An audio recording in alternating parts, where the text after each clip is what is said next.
अरे मूढ़ पुरुष सावधान हो जा, तू अमर नहीं है। मरने वाले शरीर में ममता करके नाना प्रकार की भोग वांछाओं में अपने समय को नष्ट कर रहा है। अपनी इंद्रियों को, मन को शासन में ले। विकलम, ये इंद्रियां भोगों के लिए विकल कर देती हैं। ये प्रमथन स्वभाव वाली है, ये मन भी प्रमथन स्वभाव वाला है। इसलिए नाम का बल धारण कर तो तेरे हृदय में इंद्रिय और मन की विकलता को सहन करने की सामर्थ्य आ जाएगी। पकड़ो, जो आप सहन नहीं कर पाते हैं नाना प्रकार की विकार वृत्तियों को, जानते हैं नहीं करना चाहिए फिर भी करते हैं। मन प्रमथन स्वभाव वाला, इंद्रियां प्रमथन स्वभाव वाली मथ कर आपको अपने अधीन कर लेती है। कब? जब नाम का स्मरण, नाम का रटन आप छोड़ देते हैं तब। नहीं तो युद्ध चलता है, परास्त नहीं कर सकती। नाम चल रहा है, वो प्रमथन स्वभाव वाली इंद्रिया और मन आपको घसीटेंगे, पर वो घसीट नहीं पाएंगे, क्योंकि महाबलशाली नाम। श्री हरिवंश नाम बल लहो, अपने मन भाई सब कहो, रहो शरण हरिवंश की। हरिवंश भरोसे भय निडर नित गर्जत हरिवंश बल। जब नाम और आचार्य गुरु चरणों का बल, तो ये प्रमथन स्वभाव वाली इंद्रियां विकल नहीं कर पाती।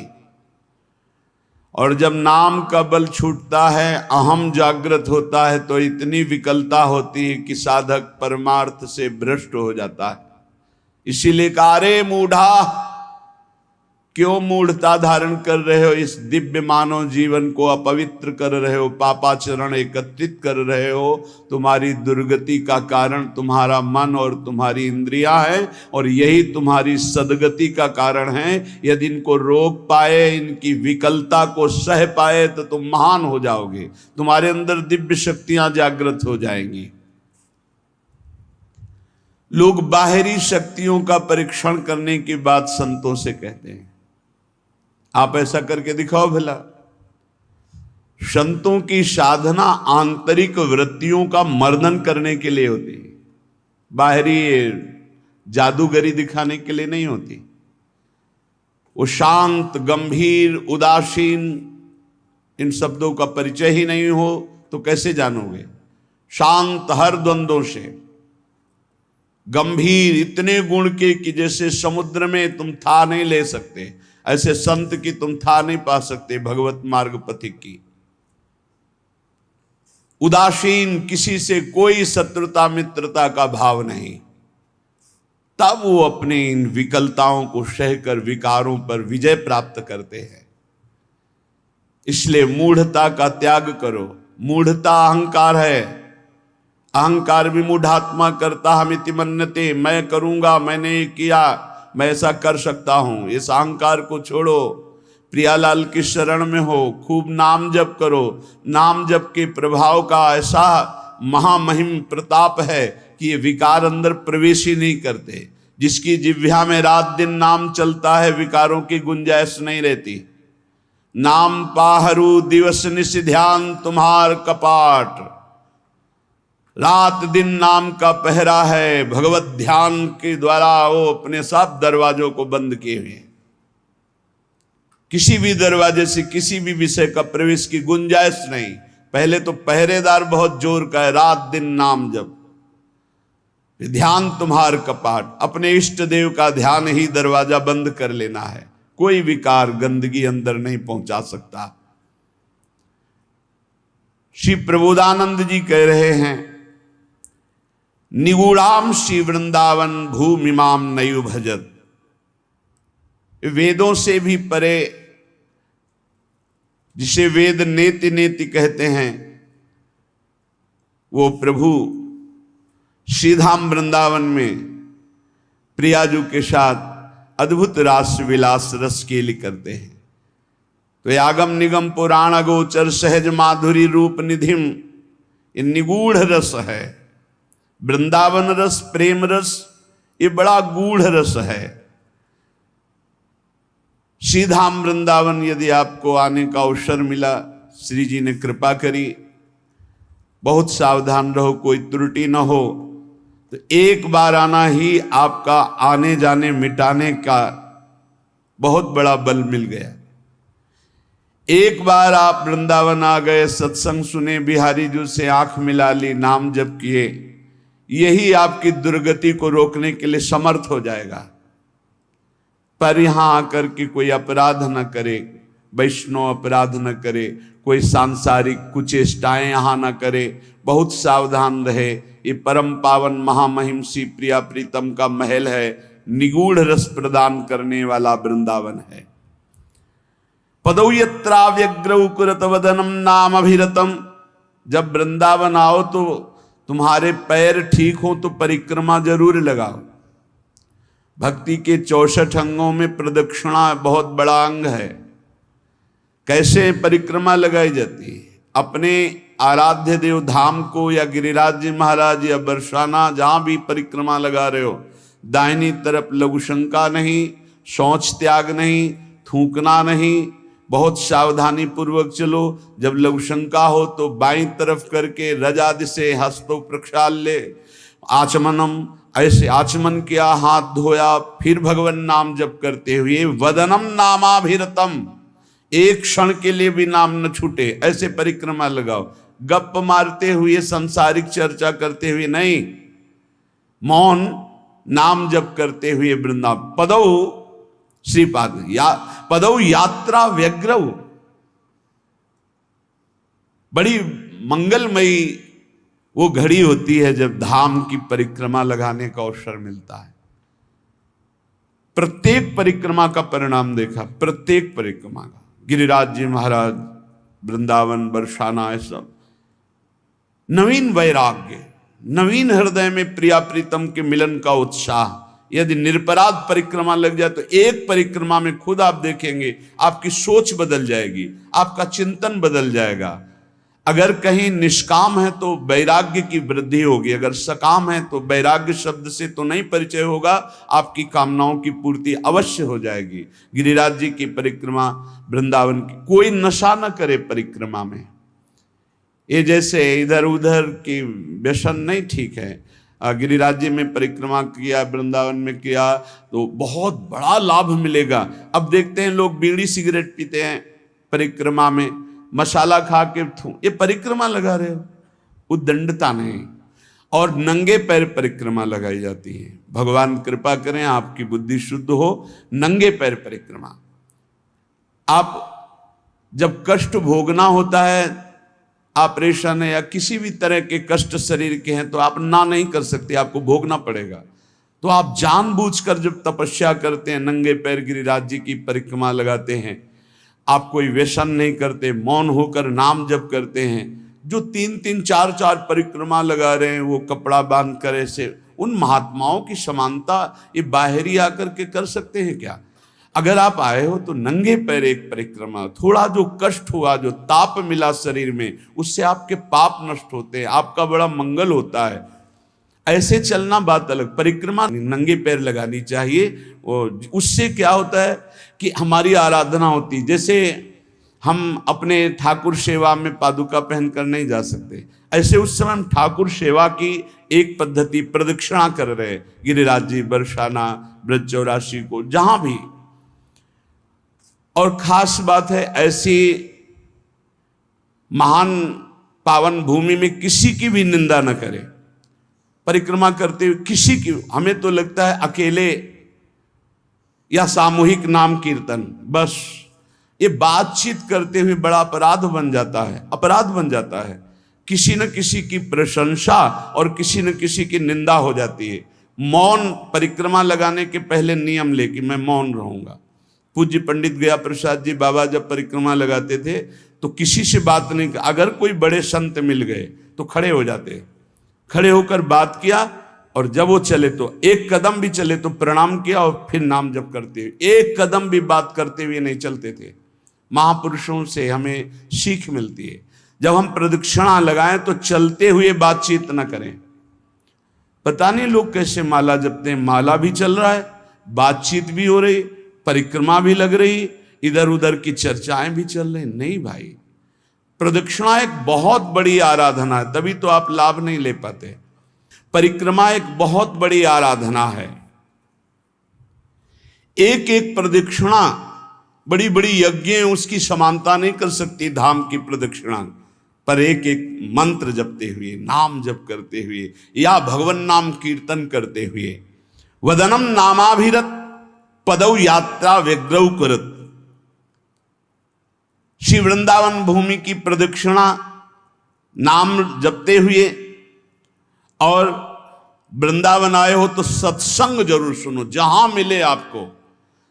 जीवन का परिवर्तन सत्संग से बहुत जल्दी होता है, बहुत जल्दी परिवर्तन होता है। जो शास्त्रों अनुष्ठान धार्मिक करने पर विलंब से फल प्राप्त होगा, वो मिनटों में फल मिल जाता है, क्योंकि जीवन की तपस्या साधना अनुभव भरे हुए वचन जब बोले जाते हैं वो बहुत जल्दी लाभ देते हैं। तो बोले कथा पीयूषाब्धौ श्रुतिमपि, अपने कानों से अमृत, भगवत कथा अमृत।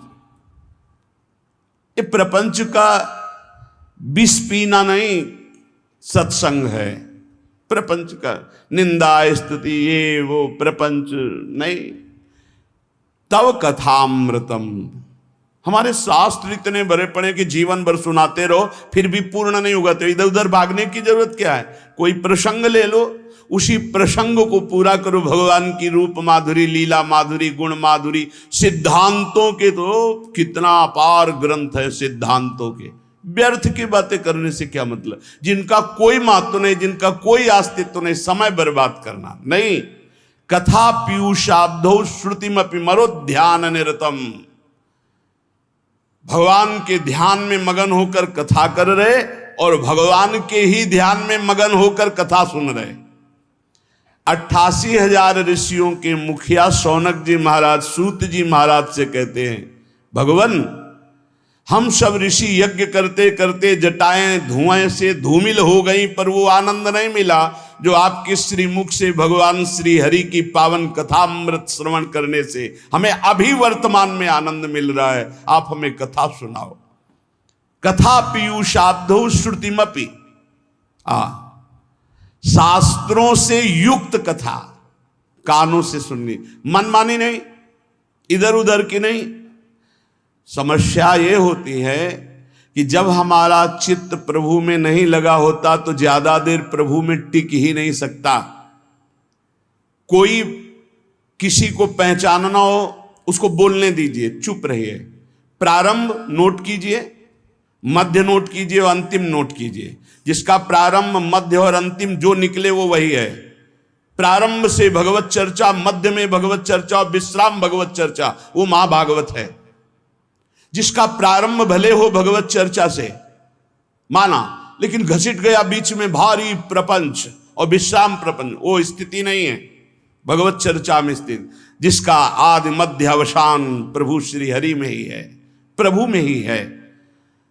मनोध्यानम निरतम, भगवत ध्यान। कितना आनंद भगवान की गुण महिमा, लीला महिमा, रूप महिमा मेरे प्रभु हैं। पुलक पुलक कर चर्चा करना, पुलकित होकर चर्चा सुनना, महान अपवित्रताओं को एक सत्संग नष्ट कर सकता है। एक सत्संग, इसीलिए सत्संग की समानता किसी से नहीं की गई। व्रतांश यज्ञ छंदांश तीर्था नियमा यमा यथा वरुंधेत सत्संगा सर्वसंगो पहो हिमाम। समस्त संगों का त्याग कराकर भगवत आसक्ति प्रकट करने की जो सामर्थ्य संत संग में, वो किसी साधना में नहीं।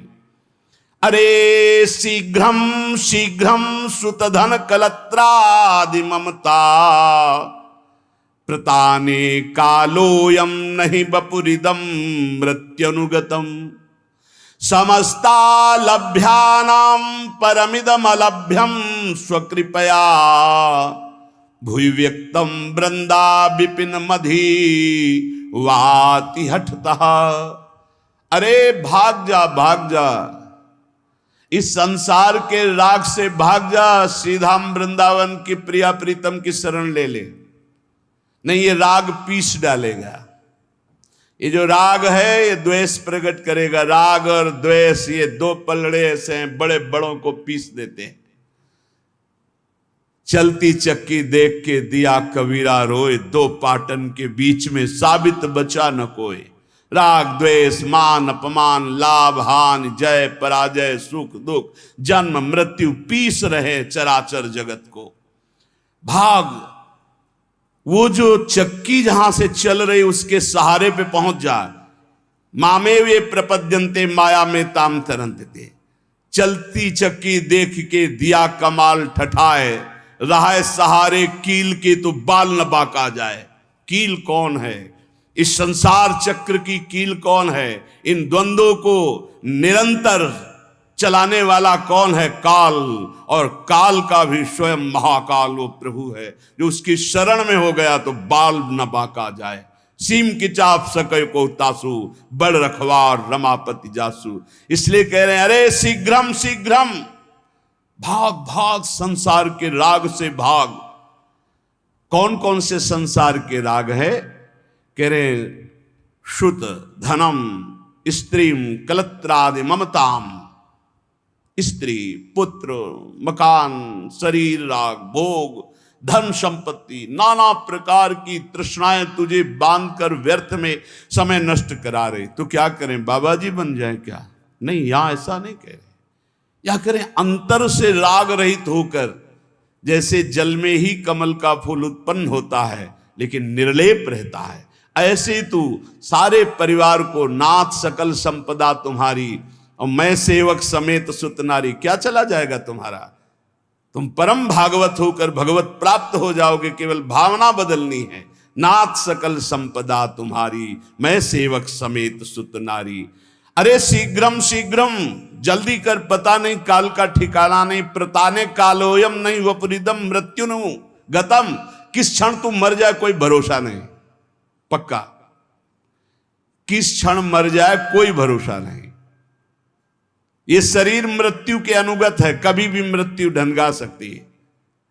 तो ये शरीर पुत्र मकान सब यहीं रह जाएगा। और धन की तृष्णा ये बहुत बुरी होती है।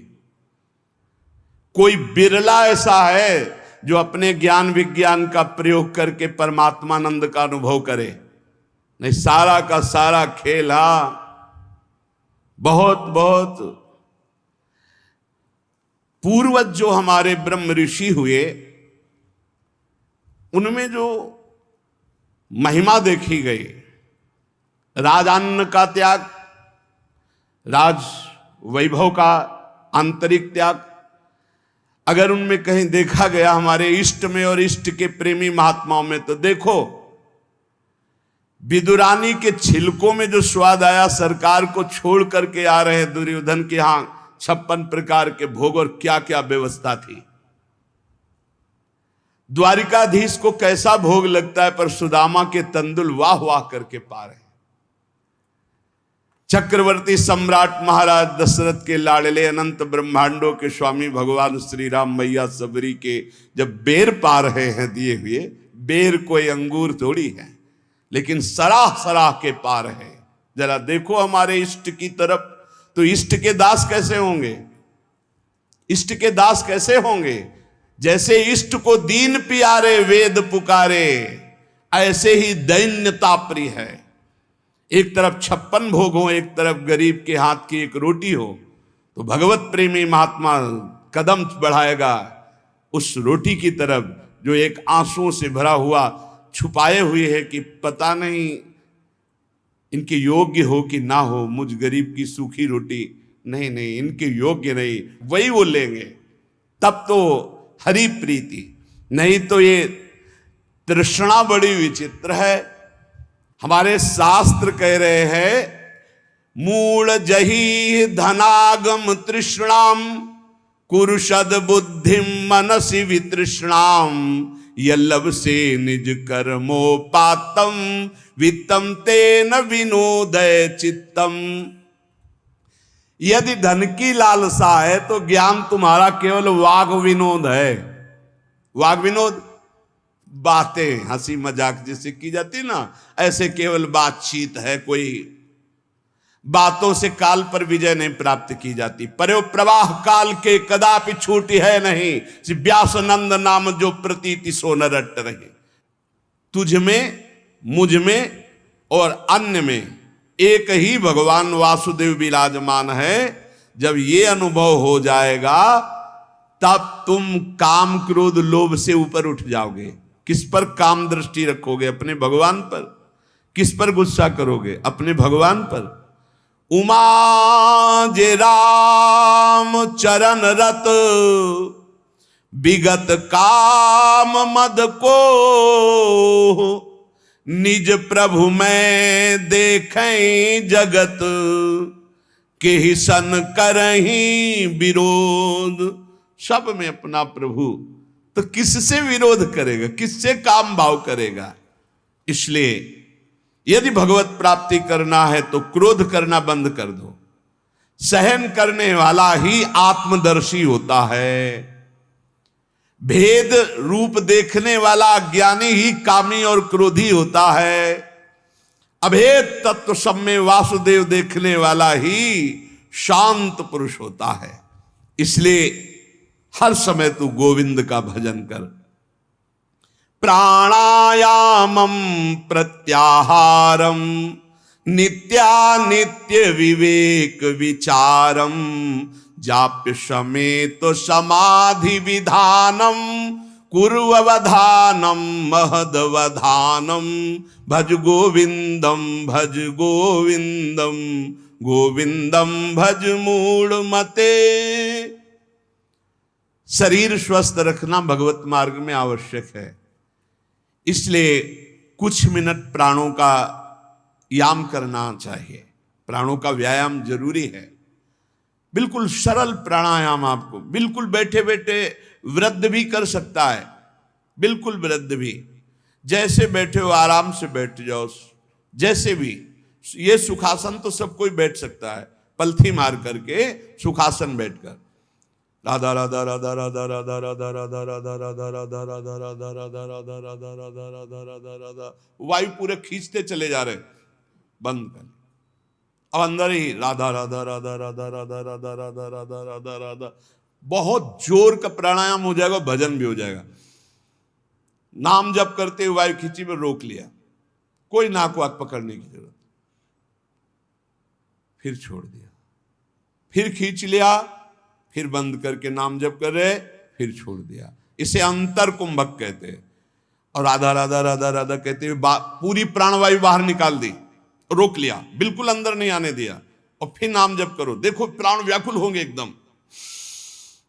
फिर जोर से खींचा, छोड़ दिया, फिर रोक लिया, फिर नाम जप कर रहे, फिर खींच लिया। इसे वाह्य कुंभक कहते हैं। वाह्य कुंभक, आंतरिक कुंभक। ये बिल्कुल सरल है। इनसे प्राणवायु का संसर्ग, खूब भजन होता है। अधिक से अधिक नाम जप करते हुए खींच लिया, रोक लिया, फिर नाम जप कर रहे, फिर छोड़ रहे, नाम जप करते हुए फिर खींच लिया, फिर रोक लिया, फिर छोड़ रहे।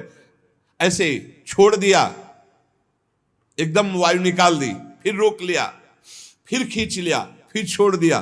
बाह्य और आंतरिक कुंभक आराम से बैठे बैठे, और 5-7 बार ऐसे जोर से दोनों नाक से खींचा, फिर बिना रोके छोड़ दिया।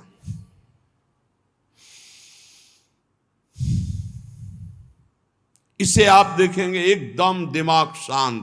ये ब्लड प्रेशर पर भी बहुत असर करता है, ब्लड प्रेशर को सम लाता है।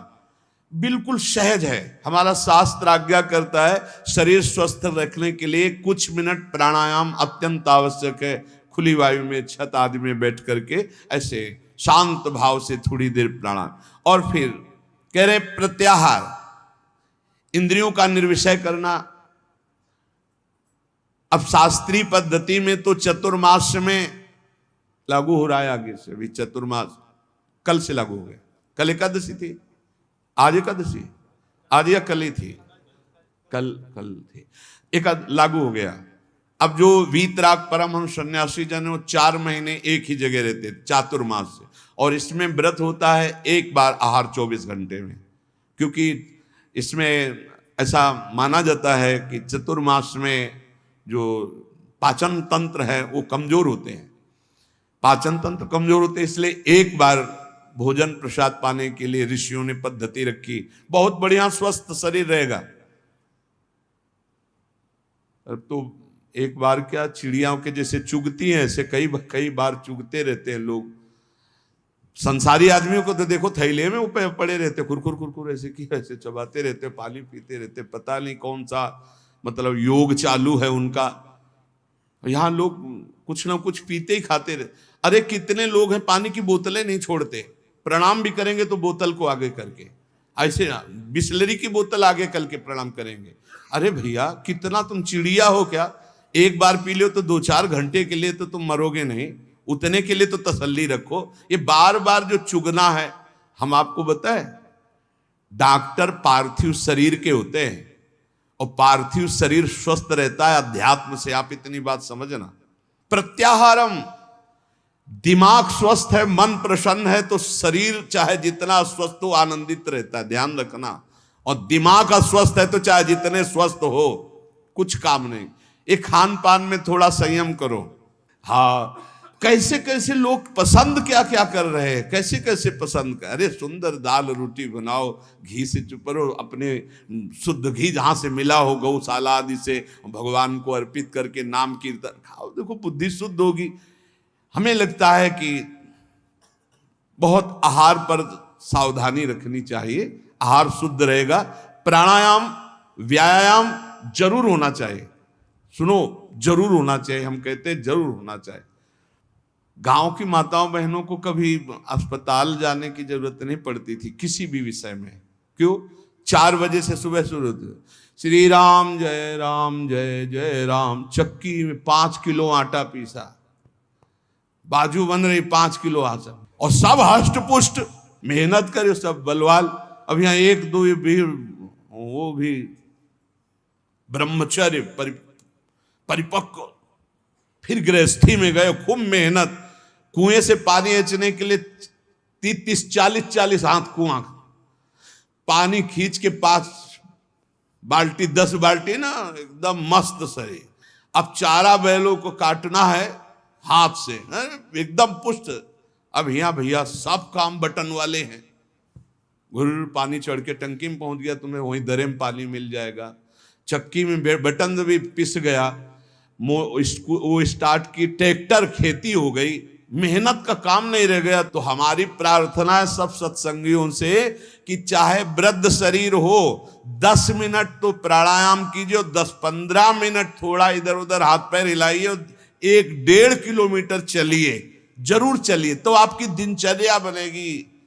देखो यदि आप शरीर को व्यायाम और दौड़ भाग में नहीं लगाते हैं तो सबसे पहली बीमारी का नाम है कब्ज, और यही हर बीमारी की मां है। पेट साफ रखने के लिए प्राणायाम व्यायाम और आहार पर संयम, पवित्र आहार, सात्विक आहार, थोड़ा आहार, बहुत सुंदर साधना बनेगी, बहुत सुंदर आहार।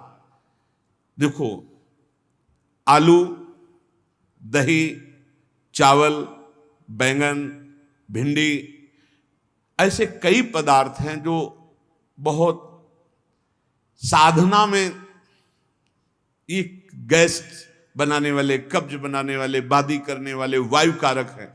ये हम लिखे थे डायरी में अपनी। फूल गोभी, मूंगफली और पिस्ता बादाम तो जरूरत है नहीं है साधक को, पिस्ता बादाम की जरूरत क्या है, खाए को जरूरत है, पिस्ता बादाम की जरूरत है। अरे जितना बन रहा है वही पुष्टता में चलता रहे, संयम से चलता रहे, हलवा बादाम पिस्ता की साधक को जरूरत नहीं। प्राणायामम प्रत्याहारम नित्यानित्य विवेक विचारम, और विचार करो सत्य वस्तु क्या है, शरीर थोड़ी है, सत्य वस्तु भोग थोड़ी है, सत्य वस्तु तो परमात्मा है। विधि पूर्वक जाप्य समेत समाधि विधानम, विधि पूर्वक जाप करो, नियम पूर्वक जाप करो, जो गुरुजनों ने नियम दिया उसका विधान से जप करो। 11 माला में अंतर न होना चाहिए, चाहे आप और बढ़ जाओ, 50 माला बढ़ जाओ, सौभाग्य है, पर 11 माला तो नियम पूर्वक करना चाहिए। जो दीक्षा लिए हैं कम से कम जो गुरु आज्ञा उसका तो पालन करे। तो कह रहे जाप्य समेत समाधि विधानम, कुर्ववधानम महदवधानम, समभाव ये भगवत स्वरूप है। भगवान नाम जप करते हुए, भगवान का ध्यान करते हुए महान निश्चय कर लो कि इसी जन्म में समता की प्राप्ति करके हमें भगवत साक्षात्कार करना है। नाम जप बहुत सुंदर, बहुत सुंदर। नाम जप अमृत है। हमारी प्रार्थना मान लीजिए पूरे सत्संग का सार है। जितना आप जानते हो उसका प्रयोग तभी कर पाओगे जब नाम जप होगा। खूब नाम जप करो। जो तुम्हें गुरु ने नाम जप दिया है उस पे रति करो, बार बार उसी नाम को जप करो। जो नियम दिया उसका तो पूरा निर्वाह करो। इसके अलावा और लोभ, जैसे कंजूस आदमी हो, रुपये का प्रिय रखना वाला भाव हो तो ओवर टाइम करता है, ऐसे ओवर टाइम नाम जप करो। फिर देखो कैसा आनंद। अरे जब मंगल भवन भगवान प्रसन्न हो जाएंगे तो क्या चीज दुर्लभ रह जाएगी, सब कुछ प्राप्त हो जाएगा। इसलिए जीवन का सार, कहीं भी तुम्हारी आसक्ति राग ना होने पावे, निरंतर नाम जप करो। और पापाचरण से बचने के लिए सत्संग सुनो, शास्त्र स्वाध्याय करो, गुरुजनों के वचनों पर ध्यान दो, तो तुम्हारी बुद्धि शुद्ध होगी। और वो शुद्ध बुद्धि दृढ़ निश्चयी तो पापाचरण बंद हो जाएगा। खूब नाम जप करो। सार बात नाम जप है। जितना भजन करोगे उतना ही सब ज्ञान विज्ञान आपके अंदर प्रकाशित होता चला जाएगा। उतना ही ये माया भगवती माँ की तरह दुलार करेंगी। आपको कुछ चाह नहीं करनी पड़ेगी, चाह के पहले व्यवस्था हो जाएगी। यदि खूब नाम जप कर रहे हो तो देख लेना आप, और नाम जप नहीं करोगे तो फिर अवश्य में भोक्तव्यम कृतम कर्म शुभाशुभम। शेष चर्चा आगे। श्री राधा वल्लभ लाल की।